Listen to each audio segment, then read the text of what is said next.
على سيدنا محمد আল্লাহ তাআলা সুস্থতাশীল হায়াত দ্বারা তৈরি করে আল্লাহ জাতির এইরকম চিন্তাশীল মানুষের দরকার। আমাদের মাঝে চিন্তাশীল মানুষ পৃথিবীতে কম।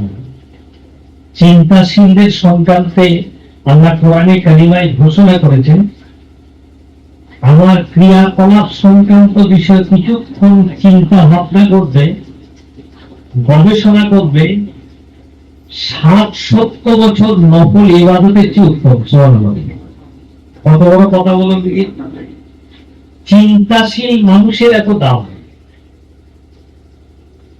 অনেকবারই আপনারা শুনেছেন স্যার আইজাক নিউটন বসে আছে আপেল গাছের তলায়, আম পড়ে যায়, ফুল পড়ে যায়, আমরা অনেক সময় পড়ে যেতে দেখেছি, কিন্তু তার মাথা এটা ঘোরপাক খেতে লাগলো, আচ্ছা আপেলটা কেন নিচে দিয়ে পড়লো, কেন উপর দিয়ে গেল না, দক্ষিণ দিকে গেল না, উত্তর দিকে গেল না, পশ্চিম দিকে গেল না, পূর্ব দিকে গেল না, এর নিচে দিয়ে কেন পড়লো?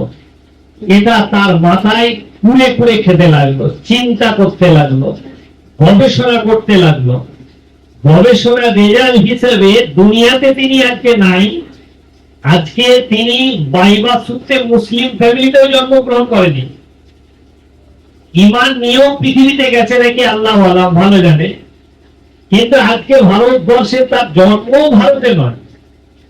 ভারতবর্ষের একটা মহিলা মাদ্রাসার প্রাঙ্গণে তার কথা আলোচনা করতে হচ্ছে, কারণ বিজ্ঞানীদের মণিকেন্দ্র বলা হয়েছে স্যার আইজাক নিউটন। মাধ্যাকর্ষণ শক্তি সংক্রান্ত বিষয়ে তিনি বিশ্বকে যে গবেষণা দিয়ে গেছেন, ওই একটা আপেলকে পড়া নেই। কিন্তু তিনি অনুরূপ ভাবে আমরা গুটিগত মানুষ এখানে বসে আছি, এর চেয়ে অনেক দামি দামি শিক্ষাঙ্গন পৃথিবীতে আছে। মিশরের আজহার উলুম আছে, ভারতবর্ষের দারুল উলুম দেওবন্দ আছে, নাদওয়া আছে, আলিগড় ইউনিভার্সিটি আছে, অক্সফোর্ড আছে, কেমব্রিজ আছে। কিন্তু তাদের তুলনায় আমরা নজরে পড়বো না।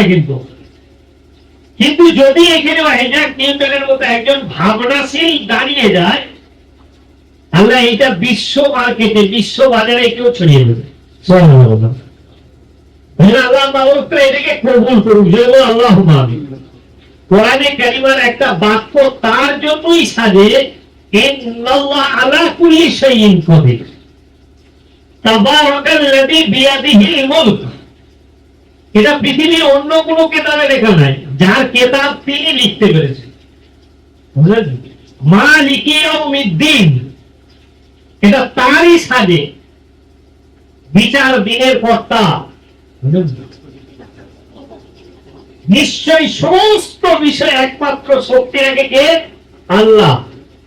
ওই জন্য কাজ করা হবে আল্লাহর জন্য, বলা হবে আল্লাহর জন্য, শোনা হবে আল্লাহর জন্য, যা কিছু হবে আল্লাহর জন্য হবে। এই ভাবনাটা মুহাম্মদ সাল্লাল্লাহু আলাইহি ওয়াসাল্লাম একটা আনকালচার, অসভ্য বর্বর বেকাবুরি জাতির উপর থ্রো করতে পেরেছিলেন।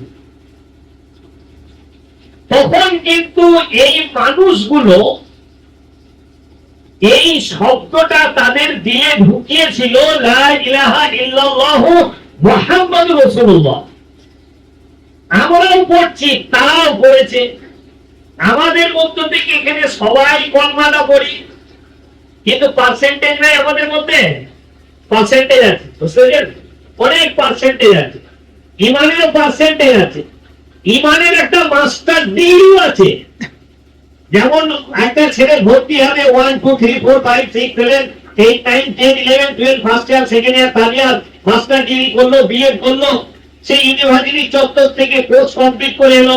সেদিন 10 নিজামী মাদ্রাসার মধ্যে সে আলিফ থেকে শুরু হলো, হাফেজ, মৌলানা, কারি, মুফতি, আদিব, মুহাদ্দিস, সে সব কমপ্লিট করলো। পড়ার একটা কোর্স আছে, অনুরূপ ভাবে ইমানের একটা কোর্স আছে।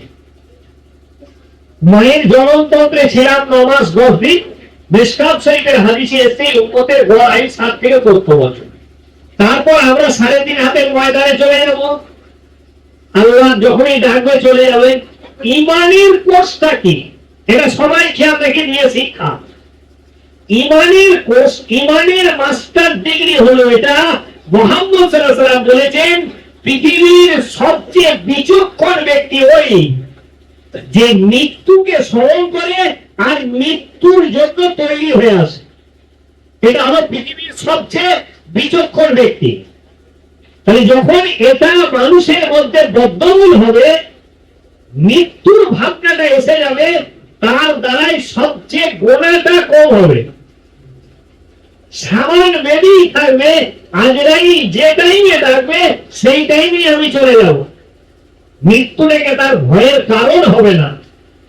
আর যখন মানুষের ইমানের মাস্টার ডিগ্রি না হবে, তখন আজরাই আসাটা তার কাছে ভয়ের কারণ হবে। কারণ মৃত্যু তো হবেই মানুষের। পৃথিবীতে 1 নম্বরের মৃত্যু কি জানেন? শাহাদাতের মৃত্যু। কি? শহীদের মৃত্যু। ধরো একটা মানুষ বাসমতি চাল খাচ্ছে, সে পঙ্কজ খেতে চাইবে না, পঙ্কজ আমরা বাসমতি খাবে, উঁচু থেকে নিচু থেকেও নামবে না। আমার মায়ের জনমতন্ত্রে 9 মাস 10 দিন ছিলাম, মায়েদের মান্থলি বন্ধ করে রক্তগুলো আমাদের লাভির ভিতর দিয়ে আল্লাহ আমাদেরকে খাবার হিসেবে পাঠিয়ে দিল, মুখটা বন্ধ হয়ে দিতে।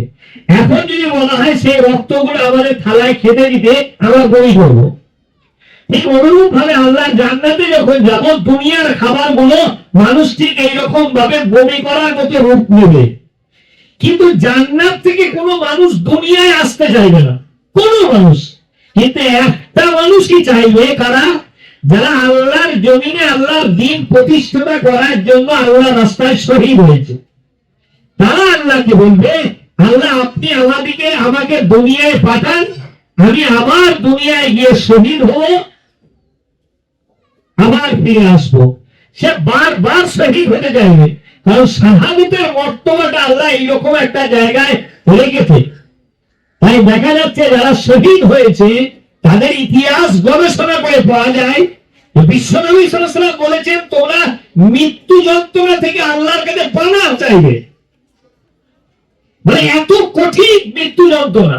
যদি রাতের অন্ধকারে নিজে নিজে ভাবে, যদি আমার চোখটাকে উকড়ে নেওয়া হয়, আমার হাতটাকে কেটে নেওয়া হয়, কোকের না দিয়ে আমার একটা দাঁতকে তুলে নেওয়া হয়, আমার কত কষ্ট হবে। অনুরূপ ভাবে কিন্তু আমার চোখটা তুলে নিলে আমি জিভে কথা বলতে পারবো, হাত পা নড়াচড়া হবে, কিন্তু আমার দিল থেকে যখন রূহটাকে বার করে নেবে, আপনি যত বড় মাপের মানুষই হন না কেন, আপনি আর কাপড় পরতে পারবেন না, আপনি আর গোসল করতে পারবেন না, হেঁটে কবরস্থানে যেতে পারবেন না, আপনার শরীর সব বিকলাঙ্গ, স্মোকিং পাওয়ার শেষ, দৃষ্টি শক্তি শেষ। আপনি যাই হন, আপনাকে আর বাড়িতে রাখা হবে না, আপনাকে খাটে তুলে নিয়ে 3.5 হাতের ময়দানে শুয়ে দিয়ে আসবে।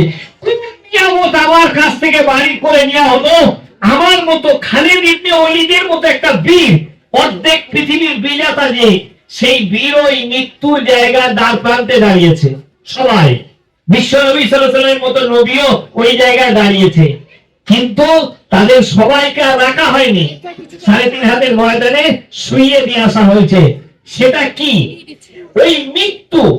এই মৃত্যুটা সংক্রান্ত বিষয়ে গবেষণা করা আর মৃত্যু ব্যাপারে ভাবা, তাহলে দুনিয়ার যেসব আমাদের দ্বারায় গুনাহগুলো হচ্ছে, অনুরূপ ভাবে রাত্রি 12টার সময় ফাঁসির অর্ডার, আর 11টার সময় আপনাকে বিশ্বের দামি খাবারগুলো দিয়েছে, কাশ্মীরের মিশরের সুন্দরী মহিলা উপস্থাপন করেছে আপনাকে, আপনি আর তাকাবেন? সেটা সাহাবাদের মধ্যে ঢুকিয়েছিলেন আল্লাহ রাসূল। তাই সুন্দরী মহিলা রোম থেকে গিয়ে মদিনায় বিশ্বনবী সাল্লাল্লাহু আলাইহি ওয়াসাল্লামের কাছে দেখা করতে গিয়ে প্রথম প্রশ্ন ধরে করেছে যে, আল্লাহ রাসূল, রোম সাম্রাজ্য হিরোক্লিয়াসের প্রধান সেনাপতি আমাকে বিয়ে করার জন্য উদ্গ্রীব আমার রূপ দেখে। মদিনায় পা দেওয়ার সঙ্গে সঙ্গে একটা পুরুষ নাই প্রথম দৃষ্টি আমার দিকে দেখার পর দ্বিতীয় দৃষ্টি আর দেখায়নি, আমার রূপ যৌবন কি বিলীন হয়ে গেল নাকি? বলে না, আমার সব আছে। আমার সাহাবারা আল্লাহর ভয়ে চোখকে অবনত করেছে। সুবহানাল্লাহ বলুন না? এরা কিন্তু এই মৃত্যুর উপর গবেষণা করেছিল। তাই তারা সমুদ্রের কিনারায় দাঁড়িয়ে একবারও ভাবেনি যে মক্কা থেকে মদিনা 425 কিলোমিটার রাস্তা, একটা পুকুর নাই, নদী নাই, নালা নাই, পর্বত না, নদী নালা কিচ্ছু নাই, সুইমিং পুলে সাঁতারও শেখেনি। খোদার কসম করে বলছি, এই জালিয়াত চুরি কোনো ঘটনা আপনাদের সামনে বলিনি। বিদ্যাসাগর তার মায়ের ডেকে দামোদর নদী পেরিয়েছে। আমি বারবার বলি, ইতিহাস কতটা সত্য মিথ্যা আল্লাহ জানে। খোদার কসম করে বলছি, সাহাবারা সমুদ্র পেরিয়েছে। সুবহানাল্লাহ বলুন। এই ইতিহাসটা আমার বাচ্চাদিকে আজকে জানান। কার 56 ইঞ্চি ছাতি আমার জানা নাই, কিন্তু সাহাবাদের ছাতি পৃথিবীর কোন ফিতেতে মাপা যাবে না। তাই আজকে আমাদের চোখগুলো গবেষণামূলক, দিলগুলো গবেষণামূলক জায়গায় দাঁড় করান। আমরা কার উম্মত, তার কি কোয়ালিটি ছিল, তাম পৃথিবীর মানুষের বুদ্ধি যেখানে শেষ, সেখানে মুহাম্মদ সাল্লাল্লাহু আলাইহি ওয়াসাল্লামের বুদ্ধি শুরু। সুবহানাল্লাহ। আজকে গোটা বিশ্বের গবেষক, গুগল যারা আজকে তৈরি করেছে, একবার গুগলে ক্লিক করুন না, পৃথিবীর সবচেয়ে ইন্টেলিজেন্ট ব্যক্তি কে, মুহাম্মদ সাল্লাল্লাহু আলাইহি ওয়াসাল্লামের নামটা আসবে। সুবহানাল্লাহ বলুন না, বলে সুবহানাল্লাহ বলুন না। তাই কোন নবীর উম্মত হলাম, তার ভাবনাটা কি ছিল, তার চোখটা কত লম্বা ছিল, দুনিয়ার চোখ, আখিরাতের চোখ। যারা উলামায়ে কেরাম আছেন তারা জানেন, যখন আবু সুফিয়ানের নেতৃত্বে 10,000 কুফার মদিনা আক্রমণ করবে, বিশ্ব নবী সাল্লাল্লাহু আলাইহি ওয়াসাল্লাম সাহাবাদের নিয়ে পরামর্শ করলেন। বিখ্যাত সাহাবা হযরত সালমান ফারসি রাদিয়াল্লাহু আনহু, যারা বুখারী শরীফ পড়েছেন দেখেছেন, তার ইতিহাসে একটা বাব আছে যে সালমান ফারসি রাদিয়াল্লাহু তাআলা আনহু তিনি রায় দিয়েছিলেন, আল্লাহ তার হায়াতকে 250 বছর বাঁচিয়ে রেখেছিলেন। সুবহানাল্লাহ। তিনি বলেছিলেন, মদিনার এই যে দিকটা হচ্ছে সমতল, ওই দিকে পরিখা খনন করা হোক। পরিখা খনন করতে গিয়ে একটা সাহাবা একটা পাথর এত শক্ত, এত গাতি চালাচ্ছে, মোটি ভাঙছে না। তাহলে আল্লাহ রাসূল সাল্লাল্লাহু আলাইহি ওয়াসাল্লামকে বলছে, আল্লাহ রাসূল এইখানটা মোটি কাটতে পারছি না।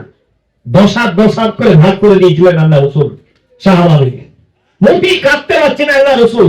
কিন্তু আল্লাহ রাসূল এত ক্ষুধার্ত আমি যে আমার আর শক্তি নাই গাতিটা চালাবার। আল্লাহ রাসূল দেখুন, দাঁড়াতে পারছি না, আমার পেটে একটা পাথর বাঁধা আছে। আল্লাহ রাসূল কোনো ইন্টারফেয়ার করলেন না, সাহাবার হাতে গাতিটা নিয়ে 90টি তাকত মারলেন, ছুঁড়ে আঘাত, আর টুকরো টুকরো হয়ে গেল পাথরটা, আর আগুনের ফিলকিরি ছুড়লো। সাহাবারা বললে, হে আমার সাহাবারা, লক্ষ্য রাখবে এই আগুনের ফিলকিরি? বলে, হ্যাঁ আল্লাহ রাসূল দেখেছি। বলছে, রোম এবং পারস্য দুটো সাম্রাজ্য অচিরেই আমার পায়ের তলায় এসে পড়বে। সুবহানাল্লাহ। বিশ্ব তখন কল্পনা করতে পারেনি, এই যারা খেতে পারে না, পড়ালেখা জানে না, আনকালচার, যাদেরকে বেকাউট, যারা মদ্যপান করে, যারা সুদের বাজারে রমরমা, এই শ্রেণীর জাতি ওই দুটো সাম্রাজ্যকে কি করে কব্জা করবে, তখন কারণ নজরে পড়েনি। কিন্তু অর্ধ শতাব্দী যায়নি, রোম এবং পারস্য দুটো সাম্রাজ্যের হযরত ওমর ফারুক রাদিয়াল্লাহু জামানায় ধস নেমে গেল। খালিদ ইবনে ওলীদের নেতৃত্বে মুসলমানদের পায়ের তলায় চলে এলো। সুবহানাল্লাহ। দুনিয়ার চোখ বিশ্ব নবী আবু বকর সিদ্দিক রাদিয়াল্লাহু জামানায় মদিনা তখন সম্পদের প্রাচুর্য হয়ে গেল, সম্পদ রাখার জায়গা নাই, মদিনা এরকম একটা জায়গায় দাঁড়িয়ে গেল। আমরা রাসূলের একবার ইতিহাসটা পড়ে দেখুন, কত মানবিক, কত উঁচু। পৃথিবীর সমস্ত মানুষের বুদ্ধি যেখানে শেষ, সেখানে তার বুদ্ধি শুরু। কেন আপনাদেরকে বলছি বলুন দেখি, এই শতাব্দীতে যারা মহাকাশ গবেষণা করছে, নাসার বিজ্ঞানীরা, তারা আজকে বলছে, আজকের দিনে বলছে, এটা 1400 বছর আগে মুহাম্মদ সাল্লাল্লাহু আলাইহি ওয়াসাল্লাম বলেছে। কিছুদিন আগে আমাদের ভারতে বললে না যে ভারত থেকে চাঁদে পাঠানো হচ্ছে, শুননি ভাই? চাঁদ তো একটা পৃথিবীর কাছের উপগ্রহ, কিন্তু বিশ্ব নবী সাল্লাল্লাহু আলাইহি ওয়াসাল্লাম আলোর গতিবেগ কত বলুন তো? সেকেন্ডে 1,86,000 বর্গ মাইল। কত? সেকেন্ডে 1,86,000 বর্গ মাইল। সূর্যের আলোটা পৃথিবীতে পৌঁছাতে 8 মিনিট কত সেকেন্ডের মতো সময় লাগে? পৃথিবী থেকে সূর্যটা কত দূরে আছে এবার আপনি ভাবুন। এইবার বলছে ওই সূর্য থেকে একটা নক্ষত্র, সূর্য একটা, পৃথিবীটা 13 লাখ পৃথিবীর দরকার তবে একটা সূর্য হবে। কত বললাম? 13 লাখ পৃথিবীর দরকার তবে একটা সূর্য হবে। বিজ্ঞানীরা বলছে এক একটা গ্যালাক্সিতে এক একটা নক্ষত্র আছে, ওই রকম কোটি কোটি সূর্য ঢুকে যাবে। আমার বলছে এক একটা গ্যালাক্সিতে কয়েক লক্ষ নক্ষত্র আছে। আর এই মহাকাশে কত গ্যালাক্সি আছে বিজ্ঞানীদের ধ্যান ধারণা নাই। লাস্টে বিজ্ঞানীরা বলছে যে আকাশে যা নক্ষত্র আছে পৃথিবীতে যা বালি আছে বালির পরিমাণ বেশি আছে। শোনা বলবেন না? আর আমার নবী 1400 বছর আগে বলেছে যাহুক করে একটু মেহনত করে আদানের পরিমাণ ইমান নিয়ে 3.5 হাতের ময়দানে আসো, একটু কষ্ট করে এরকম 10টা পৃথিবীর মতো জায়গা আল্লাহ দান করবে। ওলামায়ে হাক্কানীরা এরকম 60-70 লাখ পৃথিবীর মতো জায়গা আল্লাহ দান করবে। ওই সময় বলেছিল মহাকাশের তখন কোনো বিজ্ঞানী পাঠানো হয়নি, তখন কোনো প্লেন ছিল না, ট্রেন ছিল না, পরমাণু বোমা ছিল না, ঘোড়া নিয়ে মানুষকে ছুটতে হতো। হ্যাঁ, এরকম রিমোটের কোনো ব্যবস্থা ছিল না, ইন্টারনেটের কোনো ব্যবস্থা ছিল না। সেই সময় থ্রো করছে আবু জেহেল, আবু লাহাব, উতবা, সাইবা বলছে মোহাম্মদ আর মানুষকে কত জাদুপূর্ণ কথা বলবে তুমি, তোমার আল্লাহ এত জায়গা কোথায় পাবে? আজকে এই কথা বলতো, কিন্তু আবু জেহেল বেঁচে থাকলে বলতো, আজকে বলবে? বুঝলেন ভাবনাটা কি দিয়ে গেল। কিন্তু দেখুন মনুষ্যত্বের মৌলিক বিকাশের জায়গাটা দেখুন, মানুষ হিসাবে তিনি কেমন অনেস্ট। কোরআনে কারিমে আছে ইন্নাল্লাহা মা'আস সাবিরিন, নিশ্চয়ই আল্লাহ ধৈর্যশীলদের সাথে আছে। যারা উলামায়ে কেরাম আছে তারা জানে যে ইন্না শব্দটা বাক্যের আগে কেন ব্যবহার করা হয়। যেগুলো হুরুফে মুসাব্বাবি ফেল আছে, নহমিক যারা পড়েছে তারা জানবে হুরুফে মুসাব্বাবি ফেল 6টা, তার মধ্যে ইন্না একটা। এটা বাক্যের আগে দিলে বাক্যটা গুরুত্ব, আল্লাহ গুরুত্ব দিচ্ছে, নিশ্চয় আমি ধৈর্যশীলদের সাথে আছি। আল্লাহর পরে সবচেয়ে বেশি যারা ধৈর্য তিনি হলেন জনাবে মুহাম্মদ রাসূলুল্লাহ সাল্লাল্লাহু আলাইহি ওয়াসাল্লাম। কারণ সেটা তায়েফে উনি দেখিয়েছেন, এটা বর্ণনা করতে হবে না। তায়েফের ইতিহাস গবেষণা করে পাওয়া যায় বিশ্বনবীকে 7 কিলোমিটার পর্যন্ত ইট পাটকেল মারা হয়েছিল। আমি কিছুদিন আগেই তায়েফ গিয়েছিলাম, বুঝলেন তো। 7 কিলোমিটার শরীরটা রক্তাক্ত হয়ে গেছে, কিন্তু আল্লাহ রাসূল কি দিলেন? কোন বদদোয়া? কি দোয়া করলেন? এখন তায়েফে 99% নয় 100% মুসলমান। কত?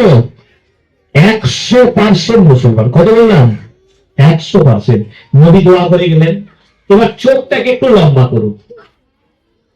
আইটিআই এর একটা খড়গপুরের ছেলে 1,20,00,000 টাকা তার মাসে বেতন, এই ইউটিউবে ফেসবুকে ছেড়েছিল, মাসে 1,20,00,000 টাকা বেতন। আজকে আইপিএল এর একটা লিস্ট দেখছিলাম যে এক একটা প্লেয়ারকে 24 কোটি 25 কোটি টাকা দিয়ে সব কিনছে আইপিএল। কত বললাম? 24 কোটি 25 কোটি টাকা দিয়ে আইপিএল ম্যাচটা খেলবে, এক একটা প্লেয়ারকে কিনছে। আচ্ছা এই 24 কোটি 25 কোটির বেশি দাম না, এই গোটা পৃথিবীটার বেশি দাম। পৃথিবীটার বেশি দাম, এই পৃথিবীটার বেশি দাম না আল্লাহর জান্নাতে বেশি দাম? আর উত্তর দেন, আল্লাহর জান্নাতে। এইবার ভাবনার মধ্যে আনুন, সত্যি কি ওই জান্নাতের গবেষণা আমার মধ্যে আছে? সবাই চিন্তা করে, সত্যি কি ওই মৃত্যু ভাবনা এনেছি যে আমি জান্নাত পাবো? সবাই নিজের নিজের জায়গা আত্মসমীক্ষা করুন। আজকে আপনি বলুন এই মাদ্রাসা 10 শ্রেণী, আমি মাদ্রাসাগুলো আমাদের মিশনও চলছে, মাদ্রাসাও চলছে, অভিজ্ঞতার জায়গা বলছে। আচ্ছা পৃথিবীতে সবচেয়ে দামি কেতাবের নাম বলুন, আরো জোরে বলুন, আরো জোরে বলুন, আল কোরআন। আপনাদের যে বাচ্চা বা আপনাদের বাচ্চাগুলো এই মাদ্রাসায় যে আপনারা পড়াতে দিয়ে গেছেন, আপনারা সবাই ইমানদার। আল্লাহর কোরআন হাদিস এই মাদ্রাসাতে আমার মেয়েটা শিখবে, এই জায়গাতে শিখবে। পৃথিবীর সবচেয়ে দামি কেতাব, শুধু ভুল বুঝার কারণে মুসলিম কমিউনিটির সিংহভাগ চিন্তা ভাবনা এত নিম্নমানের হয়ে গেছে, আল্লাহ আমাদের মাফ করুন। এটা আমাদের কাছ থেকেই বেরোচ্ছে। একটা ডন বস্কো স্কুলে অ্যাডমিশন ফি এখন 2.5 লাখ টাকা। শিয়ারা বাজারে সারা মিশনের অ্যাডমিশন ফি আপনার 50,000 টাকা। আপনার খড়গপুর আলামিন মিশনের অ্যাডমিশন ফি এখন সিবিএসই তে 7,000 টাকা। বাংলা মিডিয়াম গুলো আপনার 50,000 টাকা। খড়গপুর আলামিন মিশনের সিবিএসই তে যে ছেলেরা পড়াশোনা করতে ফুল 4 মাসে 13,000 টাকা। বাংলা মিডিয়াম গুলো 10,000 টাকা মান্থলি ফিজ। ডন বস্কো স্কুলে ছেলেরা যাতায়াত করে পড়ে, সেন্ট পল্পে পড়ে, গাড়ি করে যায়, গাড়ি ভাড়াটা লাগে, মান্থলি 3,500 টাকা দিতে হয়, তাদের কোনো খাওয়া নয়, কিচ্ছু নয়। আর অ্যাডমিশন ফি তাদের 40,000 টাকা। সেটা কি থেকে এ বি ও আ, কি থেকে এ বি ও আ। সেই স্কুলে পড়ার জন্য লাইন দিয়ে আজকে দাঁড়িয়ে আছে। সবাই বলছি কোরআন পৃথিবীর সবচেয়ে দামি গ্রন্থ, একই বাপ। মিশনেও পড়াচ্ছে, মাদ্রাসাও পড়াচ্ছে। মাদ্রাসায় ওই বাপ জাকাতের টাকা খাওয়াচ্ছে, ওই বাপ মিশনে পরিচয় দিচ্ছে। এমন ভাবনা আজকে আমাদের মধ্যে। আচ্ছা, আল্লাহ রসুল বলছেন আল্লাহ উঁচু হাতকে পছন্দ করে নিচু হাতের তুলনায়। কে পছন্দ করে? আমি যদি বলুন, আমি কি যদি বলুন, আল্লাহ যেটা পছন্দ করে আমি কি তার বিপরীত গতিতে ছুটবো না সেই গতিতে ছুটবো? সাহাবারা দিয়ে ধনী হয়েছে, একটা নজরে দেখা, একটা খবরে ভাবা। বাপ মা আপনাকে মানুষ করেছে, এটা আপনার ভাবনার ব্যাপার। আর 26 বছর হয়েছে আপনার বিবি আপনার বাড়িতে এসছে, আসার পরে আপনাকে বলছে দেখো গো, আপনি হাই স্কুলের মাস্টার, যে এই গ্রামে পড়ে থাকলে আমাদের ছেলেদের পড়াশোনা ভালো হবে না।